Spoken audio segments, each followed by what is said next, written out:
Welcome to the Tell Me More podcast, where we talk a little bit about this past weekend's sermon. We are right in the middle of a series on Revelation. And this weekend, we walked through Revelation 4 and 5. So what do you think? It was a big weekend. Should we just dive in and talk about it a little bit? Let's do it. Okay. So you broke up the sermon into 3 different parts. Yeah. You want to break those down for us here? Sure. The throne, the scroll, and the lamb. So there's kind of 3, I would say, maybe the 3 kind of focuses of the 2 chapters would be the throne, the scroll, and the lamb.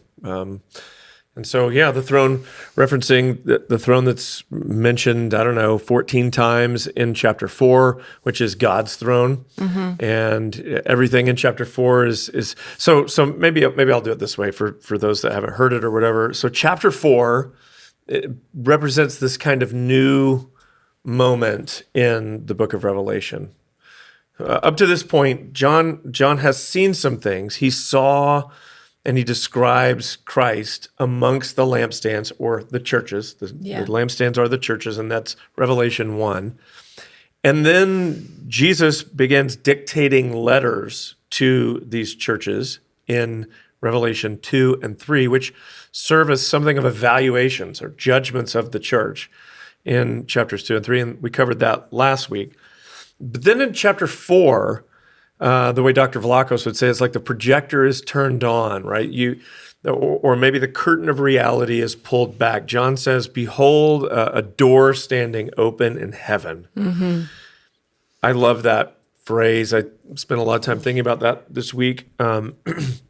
This idea of like a doorway, which is essentially a passageway, a way to move from, if a door is closed, you can't get in.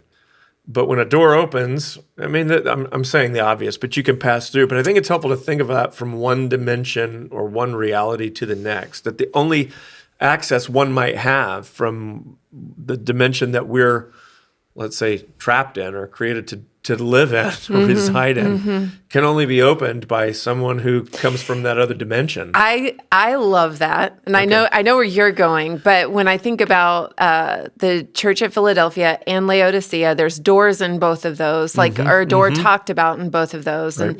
And people, like scholars in the past, have connected those churches to this moment. But interesting. Dr. Vlachos he talks about how the door was standing opened because someone had opened it. Mm-hmm. And in the church at Philadelphia, Jesus says, "I open doors that no one can shut, and I shut doors that no one can open." And so when I think about the foreshadowing of this moment, like I saw a door standing open. And he would know, or not know maybe who had opened the door, but he's about to find out. Right, wow. Like he's about to walk into something that he could not otherwise see. Yeah. So he steps through, and I think that so much of what I wanted to say this weekend rested on this idea that the door has been opened not just for John, but for us. Revelation is not John's diary. Mm-hmm. We're not reading the musings of a madman or someone on a hallucinogen or something like that, but rather a message targeted at an audience. So Revelation 1 it says the revelation of Jesus Christ, which God gave him. So we get this picture of God giving this revelation to Jesus, who then transfers it to an angel, who then transfers it to John, who then gives it to us. Mm-hmm. And so the intention is there's a recipient, there's a directive, there's like an intent through all of this. My point being that if the door stands open for John and he's writing about it not just for his own experience, but for our benefit. And so in that sense, I think the invitation for the weekend is to experience all of this, to step through that doorway in the same way that John stepped through that doorway, and to experience a different reality. And I really, truly think that is the heart of Revelation, is so much of it is, you see this reality, the reality that we can touch, the reality we can see with our physical eyes, hear with our physical ears. And that's not to say that that's not real. It's just not the only real, right? There's another reality, a spiritual dimension to life, and we're not always aware of it. And you see that in, like, we talked about this last week with Laodicea, where Christ says to them, you look rich, but you're poor. You look clothed, but you're naked. You think you can see, but you're blind. In other words, how things appear in this physical realm is not what they are in this spiritual realm. And for him and for John and the book of Revelation, really the whole of Scripture, the spiritual world is more real than the physical. It's it's more permanent than the physical. And so we're invited to step into a reality that shows us a truer picture, I think is maybe the way to think about it, of what's happening than what we can see. And of course, that's what we would call the life of faith, is believing that there are things at play that we can't always maybe describe or know in the moment, but we see them played out over time. Yeah. They bear out. And again, going back to who this is written to churches that are suffering in the present. So if you're thinking about, these churches that he's writing to, the church at Ephesus or Smyrna, who he writes to, who is really suffering at this moment, they would need something to tell them that what they're facing is not going to last, but that there's another greater reality to this. And I think that's the thing that we're called to, is to, I mean, why would Christ go to the cross if he wasn't convinced in himself that there's another reality apart from this? Yeah. Why would you subject yourself to this? By the way, why would the disciples, all of whom, save John, died a martyr's death, why would they go to their death except they believed in a different, greater reality? Why would Paul and Silas sing songs of praise to God, chained up in a prison, except they believed there was a different reality? If this is all there is, then there's great reason to lament, great reason to be right. And why live any differently than the way that you would want to live any day? Exactly. Yeah. But John is reminding us, or showing us here, that there's another world, there's another dimension, and that comes through stepping through this doorway. So this weekend was as much about experiencing that as it is about teaching it. So we did some things with songs and stuff like that. Yeah. We can talk more about that later. But yeah, so Revelation 4 is a picture of this throne room, this heavenly throne room, where we see God the Father seated on his throne, and all these descriptions of what's going on. Everything in chapter 4 is described in its proximity to the throne, how it relates to this throne. The throne is clearly the centerpiece, and then there's all these other things. Some we can kind of grasp, some are sort of beyond our understanding. Yeah, but it doesn't matter exactly. You can only engage with them with your imagination, really. And so there's a couple things. A.W. Tozer, I was thinking of this quote a lot this weekend, how idolatry is essentially thinking thoughts about God that are unworthy of him or that are not worthy of him, and how when you go into the throne room, it immediately lifts your eyes. Yeah, it elevates your view of God. Yeah. Right. And above anything else that you would be tempted to put in the place of God. And so that's what Revelation 4 and 5 does so beautifully. And I think that there's something that you tied into at the end of the message that I want to revisit here in a little bit. But first, I want to talk about the role that creativity played specifically in this weekend, but how in a broader way it connects us to something, to God, something that's so much bigger than ourselves. For the longest time, the church had the market cornered on creativity, and I think Revelation 4 and 5 is why. Really? In many ways. Well, because what is the Bible doing but describing the indescribable? And what do humans do when they encounter something like this? But they're best with what they've been given to express it Yeah, well, Yeah. so maybe the way I kind of come at all that is to think. So art, it does touch on it bypasses logic. It goes into the heart and the imagination, which are far harder to get our hands on. Yeah. You know what I'm saying? It's like harder to.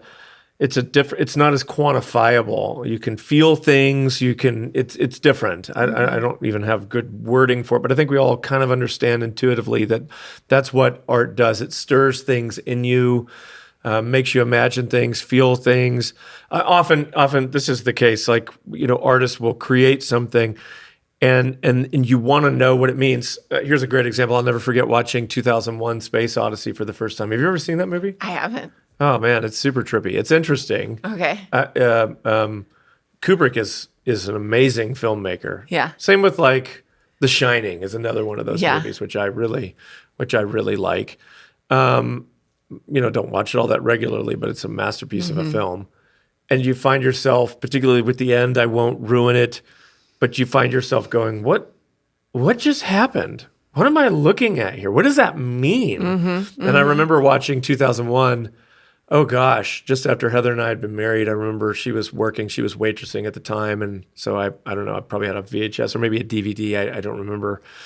Popped it in and watched 2001 all the way through. I knew the music, I didn't know the movie. And it starts oddly enough, if you've never seen it, it starts with like this long scene of these sort of ape humanoid kind of creatures. And then they encounter this giant, like it almost looks like a domino without any white marks on it. It's huge. And it's interesting. There's a lot of philosophy in it. I'm not like an expert in that film, but they encounter something that's clearly not from the natural world that they inhabit. And it sort of motivates them to evolve. It's like a catalyst to human evolution is the idea. And then we fast forward to 2001, and it's like they find the same like, I don't forget what it's called, the monolith. That's all right, the monolith. They find it on the moon, and then it motivates them to go out into space. And anyways, the ending of that movie is super weird, like super duper weird. The whole rest of the movie, it's like the movie is sort of bookended by two really, like the beginning is super strange and the end is super strange, and the middle is really this great story that you're following. But I remember being done with that movie and turning it off and just being mad.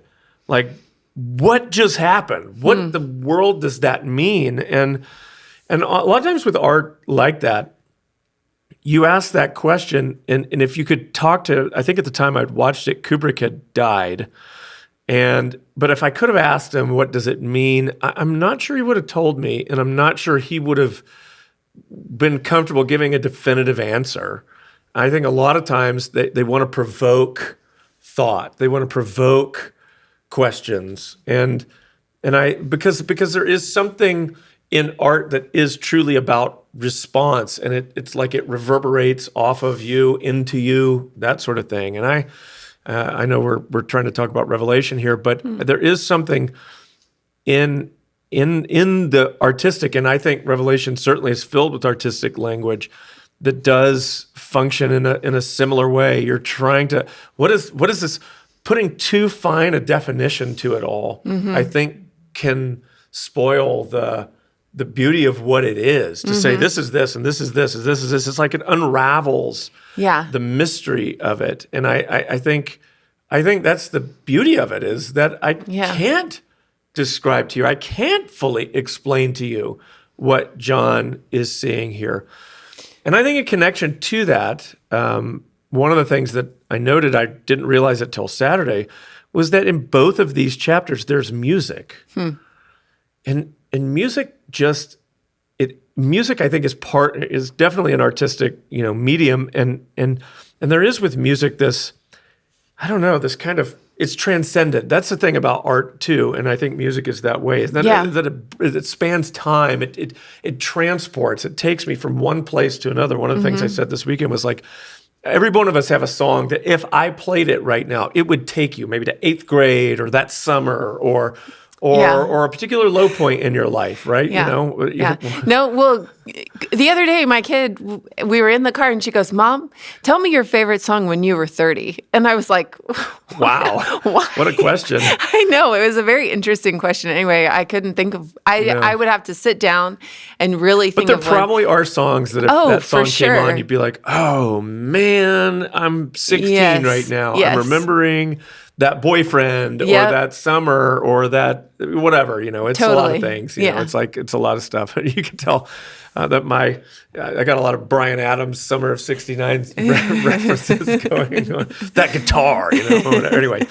But it does. I think good music has that sort of feeling to it. And even songs that aren't about a specific thing, even songs that don't even have lyrics. Let's take a classical piece of music, can invoke still feelings or images within you that would be unique to you. And they are the response that you get when something. Anyway, we have music in these chapters. Yeah. And I just had the sense that what if we could bring music into this? Obviously, every week we sing, but what if we could more specifically sing in ways that would reflect what's happening here? And unfortunately, there's a couple songs that do, and so we did sing those. And I found that that music is more what's the word, transportative or whatever. It transports me. Yeah. It takes me someplace. Let's put it that way. Yeah. More than even what I think my words could do. Yeah.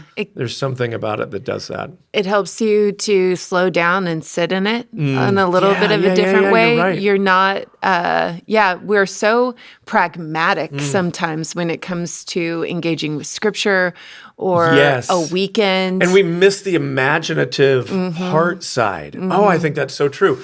When I was in Israel, it was the summer of 22 maybe, or spring, I think it was. Anyway, whenever it was. I had just before I left, my kids were watching like Sing 2 or something like that. And Bono was in Sing 2. It took me a while to realize it was actually him. It's kind of great. Well, I got to the end and he's singing I Still Haven't Found What I'm Looking For. Yeah. And that's one of my favorite songs. And that song, when that song comes on, if it hits me right, I mean, that can just take me to tears. I just can't kind of hold it together. And so that song was kind of playing in my mind. And when I got to Israel, and not so much in Rome or Greece where we were just before, and we were there studying the New Testament is what we were there for. And when we got to Israel, that song just kind of started playing in my imagination. And even we were on a tour bus, and we were riding from the Galilee, which is in the north, down to Jerusalem, or up to Jerusalem. But we were anyway, because Jerusalem is up, but geographically down because it's south.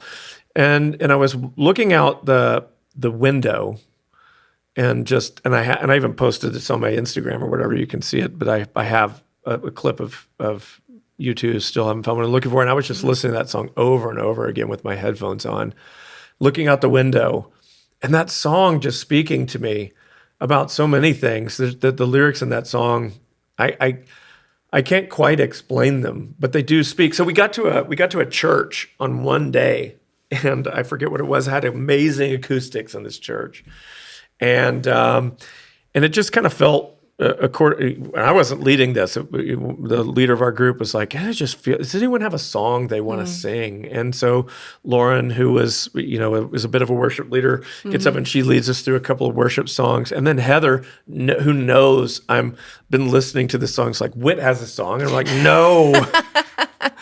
And they make me get up. And so I didn't want to do it because it's sort of embarrassing to sing publicly. I just close my eyes and start singing, I believe in the kingdom come, when all the colors will bleed into one. But yes, I'm still running, or something like that. You broke the thorns and you loosed the chain. You carried the cross of my shame. I believe it, but I still haven't found what I'm looking for. And when I was young, I heard that song. I would think, does he not know like, is he still not convinced? Is that what this is about? The older I get and the more I've come to grips with that song, at least in my imagination, what I'm singing when I'm singing that is that this is not all there is. I believe all of these things. I believe that Christ has accomplished all of this, and that's definitely what he's singing about. But the kingdom has not yet fully come. The thought I had when I thought of U2's already what is Revelation 4 and 5. You're in a sense you're weeping along with John because the scroll hasn't been opened and the kingdom hasn't come yet, and you're still waiting for things to be made right. And I imagine, growing up in Ireland in a war-torn, highly divisive country with this Protestant Catholic, war going on, that there was a longing for peace and a longing for justice and a longing for all of that to be made right. And so though I may believe in Christ, I still am waiting for this day to come. That's the way I read it. I don't know. I'm not talked to Bono about it or any of that, but music does that, doesn't it? It takes it. It's amazing what the old adage, "A picture's worth 1,000 words." I agree. Like a song, the right moment can, in a flash, I can have downloaded into my heart and spirit a million things, a million thoughts, big images that I can never fully describe to you, but that I can feel them in the moment. And anyway, that was my heart and hope for this weekend, is that as we step through that door of Revelation 4, that it would be more than just interesting in your head, but it would come alive to you in your heart and experience in ways that maybe it had not before. Do you feel like that happened? Yeah, yes and no. Yeah. I'm taking it by faith. Yeah.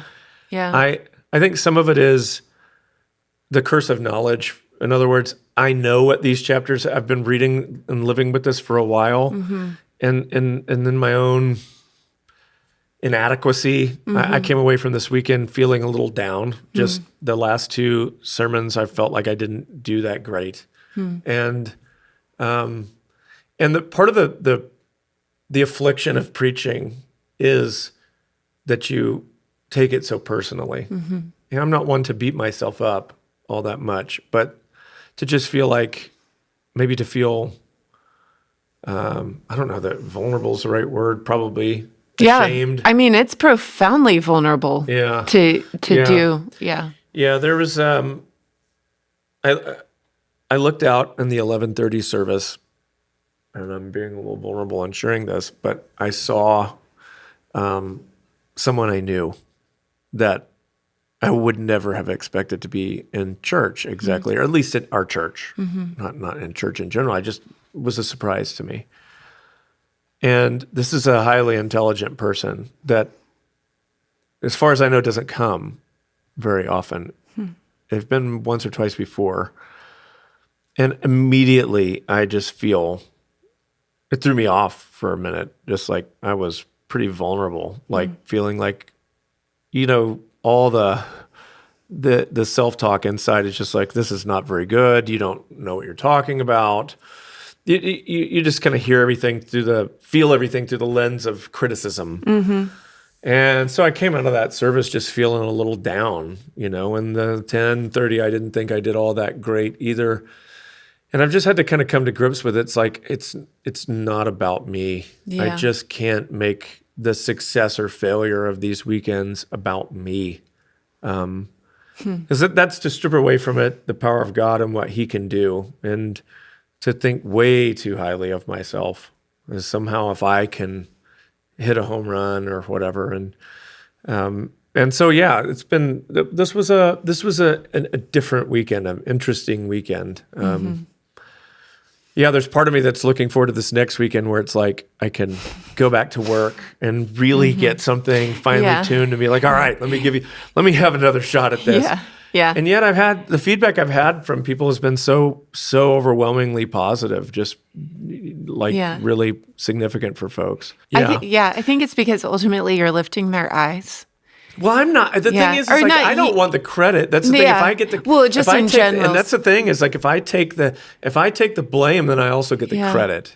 And I think that's why it's important not to hold on to the negative feelings of all of that, because I also don't want the glory when that comes too. I think that shame. You said shame, and the idea of shame is just, Kurt Thompson describes it as this feeling of not enoughness. Yeah. And definitely that. And all shame Definitely has a narrative attached to it. Yeah.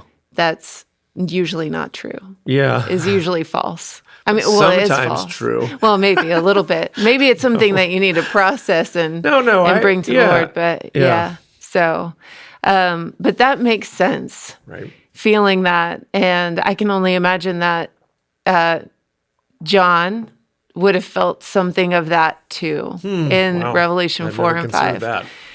Just his own inadequacy. And maybe that's why he's weeping, because you stand before the throne of a holy God and you feel at the same time the brokenness of the world that you live in. Well, they're looking for worthy people, and John's right there, and nobody's looking at him going, you get up there and open the scroll. Yeah. It's not you either. Yeah. And I think he knows that. Yeah. Yeah. So I'm sure he does. Yeah. Talk a little bit about that scroll.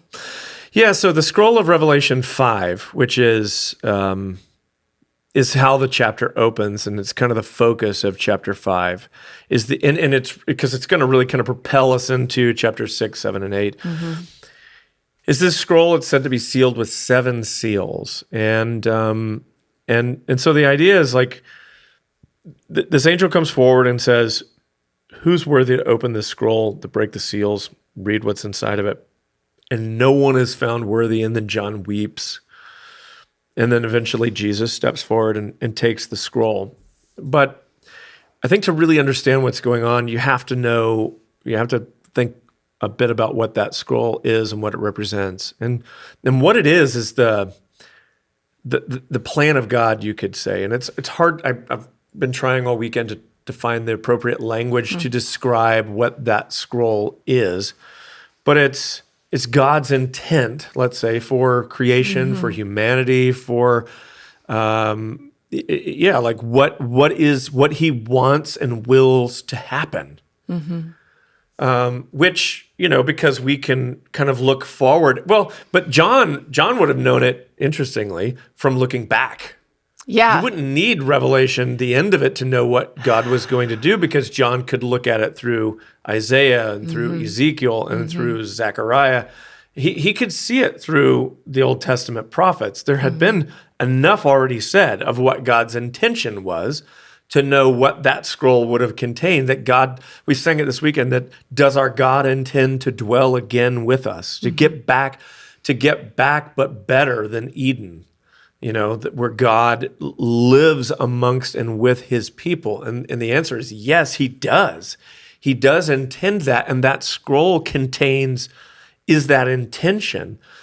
But if it's never opened, then it doesn't come to pass. That's the idea, that it's the breaking of it open that represents the fulfillment of it, the culmination of it. And so why John is so troubled is that he knows what that means, and yet no one can open it. Therefore, the world remains in the state that it's in. And maybe you could argue that somehow things will get better, but I'm not terribly hopeful. I mean, certainly technologically, there's been a lot of advancement. I'm not convinced. I don't know that anyone would be convinced that we're any happier than we were when we were had less technology. Yeah, probably not. Maybe more physically comfortable, but happier? Yeah. Not sure.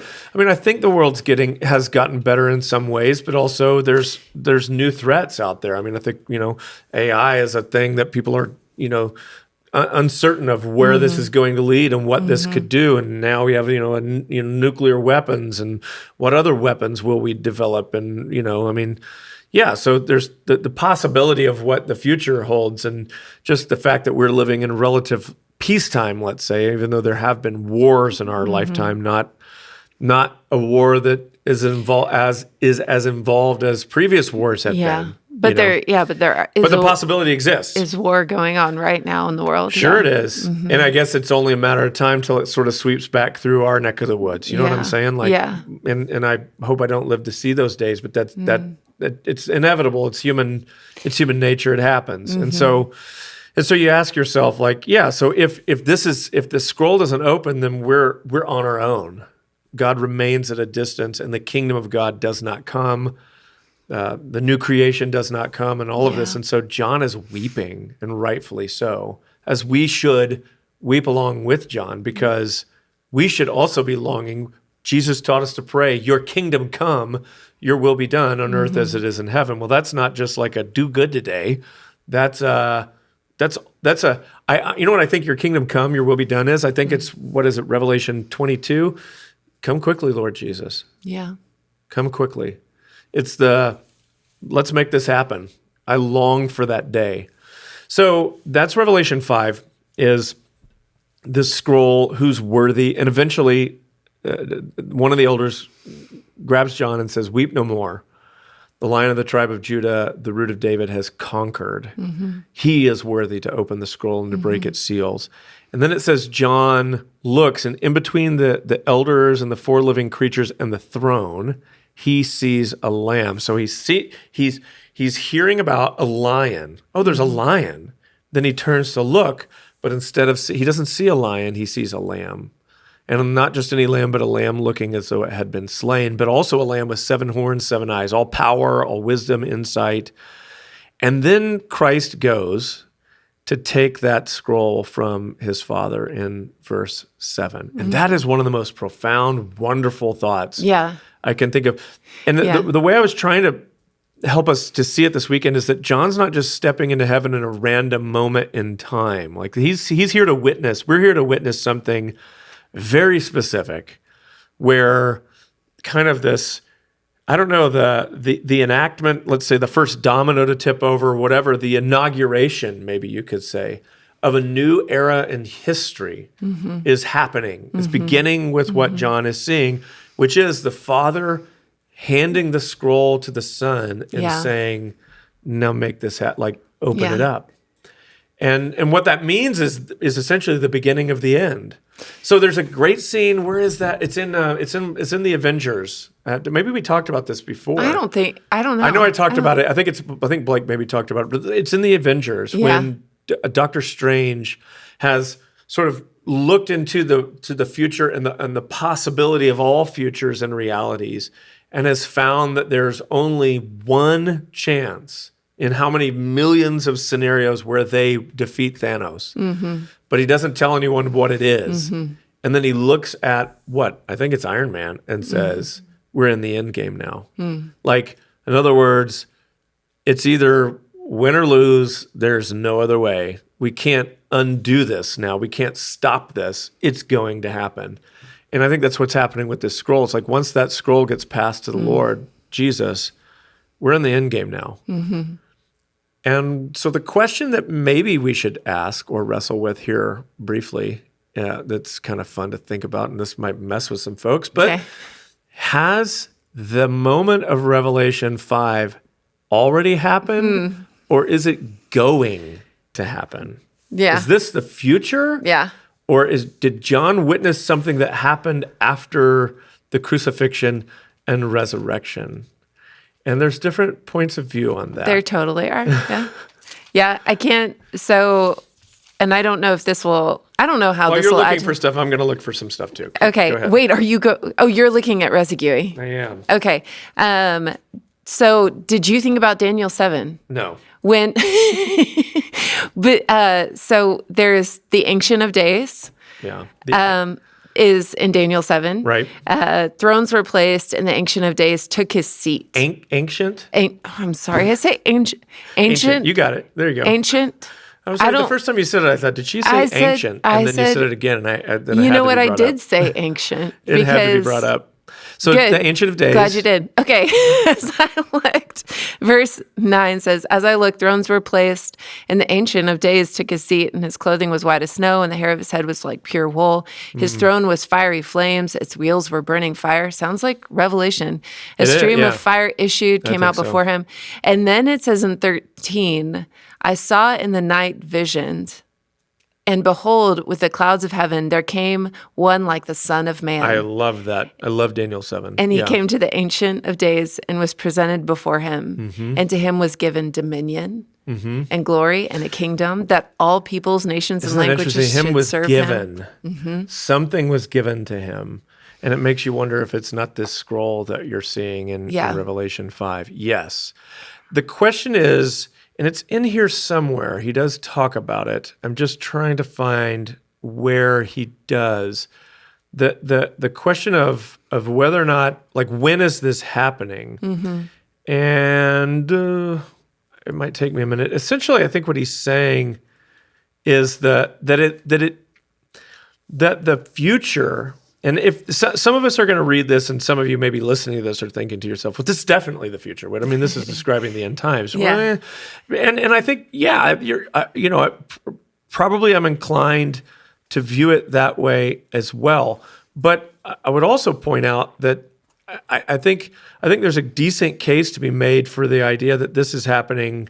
That this could have happened in the past in some way, and that the unfolding of the scroll is still going on currently in the present. And what he says, and I wished John's vision. There it is. How did I miss this? I've been looking at this whole time.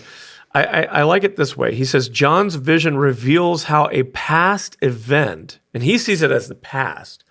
How a past event determines the present and the future. Christ's death on the cross is the decisive event that influences the course of the world, influences the course of history, and that's the idea that I think is whether this did happen or is going to happen. I think it almost, in some sense, I don't want to say it doesn't matter, but it is the idea that what will happen, as I said in the first week, what will happen is what is happening. Yeah. That the nature of Revelation is showing me not just what's to come, but what's also happening in some sense right now, that Christ is ruling and reigning and will bring these things to pass. So, like, whether this is the specific event of Revelation 5 is yet to happen, or whether or not somehow it already has happened with the ascension and the sort of the crowning of Jesus as king, so to speak, and him being given the scroll to dictate the future, it has already happened. The result for me is still the same, and that is that Christ is bringing to fruition the plan of God completely, and that my faith and trust and confidence is in that. That's the idea. Yeah. I love that. I love Daniel 7. Daniel 7 is really cool as a way to, it's like another picture of the same thing. It really is. Yeah. It really is. I keep thinking about, and this, okay. This might be too big of a conversation, or, maybe won't go anywhere. But I just keep thinking of this throne in heaven and the earth, and just that prayer, your kingdom come, your will be done, and how the whole biblical story, really from Genesis to Revelation, is this reuniting of heaven and earth. And so that really does come back to the idea of who is worthy. It's clear that God is holy. But when we're thinking about God's intent, what he wants is to so interesting. So what you're saying is, like, there's so when we think of heaven as like a distant place out in space somewhere behind a star, and there it is, and if we could fly up there, we might be able to bump into it, but it's just too far away. I think it's a poor conception of heaven. I think heaven is better to be seen as a more present sort of parallel reality to the reality that we're living in right now. And that what keeps us from getting there as a doorway is not opened from this dimension to that dimension, that we need to be able to cross from one to the other. And so what you're saying is that in Genesis 3, when they sin, that door gets shut. And what we're looking at here in Revelation, all the way back to the end, is that the door gets opened back up again. Yeah. Not fully, but enough for us to kind of peek through. And all through the Old Testament and even the New, you get little glimpses of people who sort of that door gets opened up. I think about Christ on the Mount of Transfiguration, and Peter and James and John get to see into a different dimension, or who is it? Jacob. Yes, Jacob. When he dreams in the ladder. I think about, who is it? The servant of, is it Elijah, Elisha? Who sees, open his eyes. Is it like Gehazi or something like this? Gehazi, open his eyes so that he can see the host of heaven. It's not that they're at a distance. They're here. He just doesn't see them. He needs eyes to see into the doorway of this different dimension has to be opened up. So what you're saying is that the thing that that kind of the barrier that keeps heaven and earth from dwelling together is what? What would you say? I mean, I would say that it's the it's sin. But ultimately, I guess what you're saying is it's coming to an end. Is that right? Yes, it is coming to an end. That's the story of Revelation, is that God will again dwell with. So where he is, there we will be, but also not fully separated from earth itself, like the physical, touchable I just also keep thinking about how Jesus not only opened the door, but he is the door. Yeah. Like he's the literal door of the sheep. He is the way that we go think about that, but that's in great. and out. Yeah. Yeah. So just there, and there's no other way to the Father but through him. And interestingly, what gospel does that line John? appear in? Yeah. Yeah, I know. There's so many beautiful parallels. And I love that how the way that John writes in his gospel, you can kind of see Revelation is different because it's apocalyptic, but you can kind of see the way that John uses language to get you, to pull you into the text. Mm. So you're not just supposed to read it and move on. Yeah, at a distance. Yeah. Examining it like a doctor or a scientist, sort of at a, like outside of it, but rather to be sucked into it and inhabit the story. Yeah, you're meant to go there. Yeah, I think that's totally the case. Yeah, and so I think about this God, the Ancient of Days, handing over this scroll to the Son of Man, and how he is this second Adam. So let's talk about that for a second. So Daniel 7, is such a. Let's just read it. Okay. Let's just look at it really quick. I'm gonna pull it up because so rather than, and this is where to all my friends who maybe like to read Daniel from the perspective of like trying to interpret who these empires are, and that's interesting. But so Daniel 7, in the first year of Belshazzar, king of Babylon, Daniel saw a dream and visions of his head as he lay in bed. Well, that's visions interesting. Of his head as he lay in bed. Then he wrote down the dream and told the sum of the matter. Daniel declared, I saw in my vision by night, and behold, 4 winds of heaven were stirring up the great sea. Well, that's interesting, especially in relationship to John or Revelation. And 4 great beasts came up out of the sea, different from one another. The first was like a lion and had eagle's wings. Then as I looked, its wings were plucked off, and it was lifted up from the ground and made to stand on 2 feet like a man, and the mind of a man was given to it. And behold, another beast, a second one like a bear. It was raised up on one side. It had 3 ribs in its mouth between its teeth, and it was told, arise and devour much flesh. That sounds so Lord of the Rings. After this I looked, and behold, another like a leopard with 4 wings and of a bird on its back. And the beast had 4 heads, and dominion was given to it. So one of the things that, when I studied this a couple years ago for the first time, and really was learning how to study biblical prophecy in a different way than what I was used to, I stopped reading all of this, trying to figure out which empire was which, Or what do each of the, the leopard is representative of this and the bear is representative of this.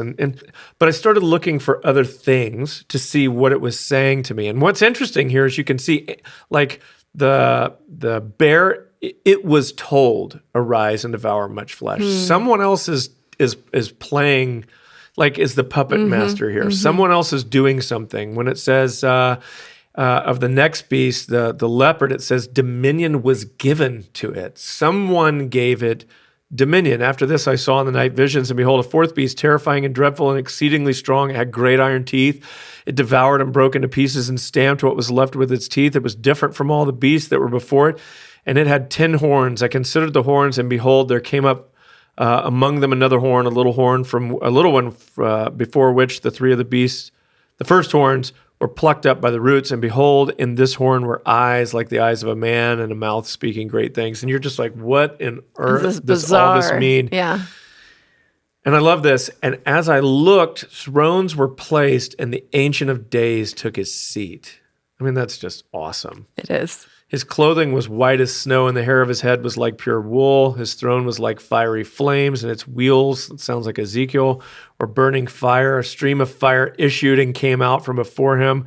1,000 served him, and 10,000 times 10,000 stood before him. The court sat in judgment, and the books were opened. So what we can assume here is, or maybe not assume, but deduce, is that these beasts represent different governments or different rulers, different powers, and in the earth, and they rise up, and then another one comes, and you have to imagine, like, Daniel himself is a captive to where is he? Belshazzar, king of Babylon. So he's living in one of these empires, and not by his own choice. He's a Jew. He would have been in Israel, save for Babylon comes through and takes all these people away. So he's now his whole life has been uprooted by one of these beasts, as it were. So now, though, you see God, the Ancient of Days, which is such a cool title, sitting down on this throne, and then they're going to start judging these empires. They're coming before him, and he says, "And I looked then, because the sound of the great words that the horn was speaking, and as I looked, the beast was killed, and its body destroyed and given over to be burned with fire. As for the rest of the beasts, their dominion was taken away, but their lives were prolonged for a season and a time." Now, there's a lot going on here, and I'm not going to try to interpret all of this because I couldn't. But I love this next part here. I saw in the night visions, and behold, with the clouds of heaven, there came one like a son of man, and he came to the Ancient of Days. So here comes this new ruler stepping onto the scene. And he's coming with the clouds of heaven, and he steps before. I mean, this is essentially Revelation 4 and 5. It is. Right? You see the Ancient of Days sitting there ruling and reigning above all other kingdoms. And then this one like a son of man shows up and was presented before him. And to him was given dominion and glory and a kingdom that all peoples, nations, and languages should serve him. His dominion is an everlasting dominion which shall not pass away, and his kingdom one that shall not be destroyed. So here's one that's found worthy to actually rule. All these other beasts have they're beasts. That's what's interesting, is they're not human. Yeah. They're not really fully human. They're described in animal terms. Yeah. And because they just devour and take and destroy. But here you have one like a son of man who is worthy to be given this kingdom. So it's the same story. It is. So John's looking back at this story. I mean, and it's informing. Like, whoa. Yeah. Yeah, so it's cool. a beautiful mind kind of happened. All the things are connecting I haven't for seen him. that movie in years. Yeah. And then verse 18 says, "But the saints of the Most High shall receive the kingdom and possess the kingdom forever and Isn't that interesting? Because that's forever, exactly what forever Revelation and says. ever. Yeah. They shall reign with him. Yeah. And they shall be made a kingdom and priests to our God. To our God. Yeah. Just Wow. that his worthiness somehow makes like a glory, because we often forget that ultimately humanity was created like the biblical story is of a glorious humanity, right? An ultimately glorious humanity. But because of sin, that anytime we get glory, we corrupt it. We do. We do a terrible job with it.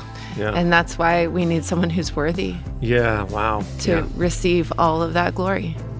And thank God there is someone.